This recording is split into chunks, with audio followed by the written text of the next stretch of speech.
the winner of Indian Idol session, Pawandeep Rajan Bhaiya, has been seriously injured in a car accident took place around 3:40 a.m.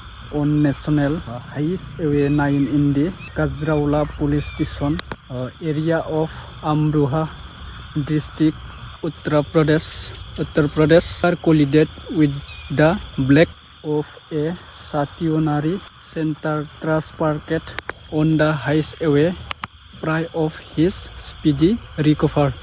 तो hello लोगोफोर, नोंथांमोना पवनदीपखौ नुखादों, माने जोंनिनो गासिनिबो favourite सिंगारमोन। आं फार्स्टआव मोननैसो बाथ्रा बुंबाय, दा बेखौनो लानानै गोबां मानसिया शेयार खालामगासिनो फेसबुक, इउट्युब। पवनदीप बिथाङा गोबां रोजाबनायाव मोजांमोन, जों गासिबो मोजां मोनोमोन। बिथाङा नेपालि खोमादै, जों बिराद मोजां मोनोमोन आरोना। बिथाङा टिभिफोरावबोथ' नोंथांमोना नुखाबाय जानांगौ बिथांनि भइसखौ लानानै, बिथांनि मानसिखौ लानानै। दा बिथाङा जाब्रबथायजों माने मेडिकेलाव दोङो आरोना। दा नोंथांमोननो आं मोनसे भिडिअ निउस होनो सानदों, नोंथांमोना नायलांबाय थाबानो जाबाय। पवनदीपखौ जाय जाय मोजां मोनो लाइक खालामना होबानो जाबाय, शेयार खालामना होबानो जाबाय। दा बयनिसिमबो फिन खेब बरायहरबाय, जायफोरा चेनेलाव गोदान साबस्क्राइब खालामना लाबानो जाबाय।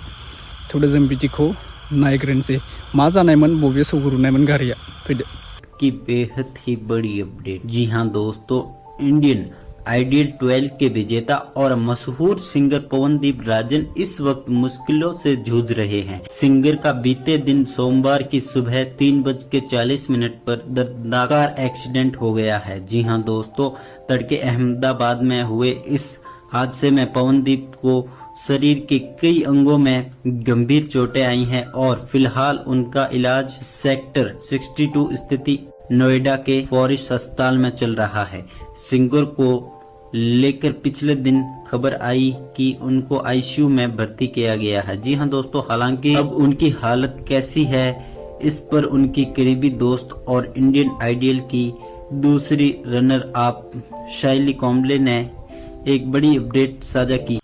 बेयावथ' ए टु जेड भिडिअखौ आं होनो हानाय नङा, मानो होनबा गुबुना हिन्दी निउसावसो गोबां भिडिअ दङमोन, नाथाय आं दा होथ'नाय नंला। नोंथांमोना मोनथिखाबाय। दा पवनदीप बिथांखौ जाय जाय सिनाय मोनो नोंथांमोना कमेन्ट खालामना बुङो। सिनाय मोनो माने गासैबोथ' सिनाय मोनखायोना, सासे फेमास सिंगार जोंहा गासैबो मोनथिखायो। दायो बिथाङा हस्पिटालाव दङ, थैनाय जायाखै। दा सोरबा सोरबा रिप होननानै स्टेटास होदों, दा बे रिप जाथ'वाखै।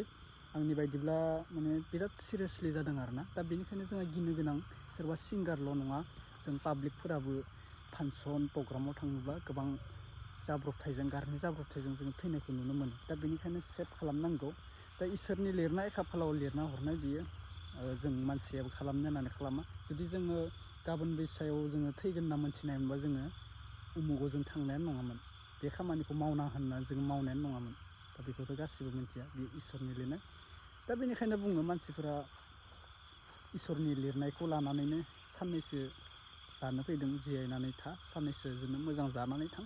रावबो दुखु लालायनानै सोरखौबा नांलाय खमलाय खालामनानै बेफोरबायदिया खालामबाय थायोब्ला नोंनो थैजासिम दुखुआव थांनो गोनां जागोन। दा बे साननैसो जिउखौ लानानै मानसिया धोनियानो जाथों गोरिबानो जाथों मिनि रंजा जानो खुसि, अब्लानो नोंथांमोना थैजासिम नोङो मोजाङै थैलांनो हागोन आरो गुबुनजों बाख्नाय जागोन। माबा मोनसे मोजां खामानि मावनो सोलों, थैयोब्ला नोंखौ पाब्लिकफोरा नोंखौ बाख्नायगोन, नोंखौ मान खालामगोन।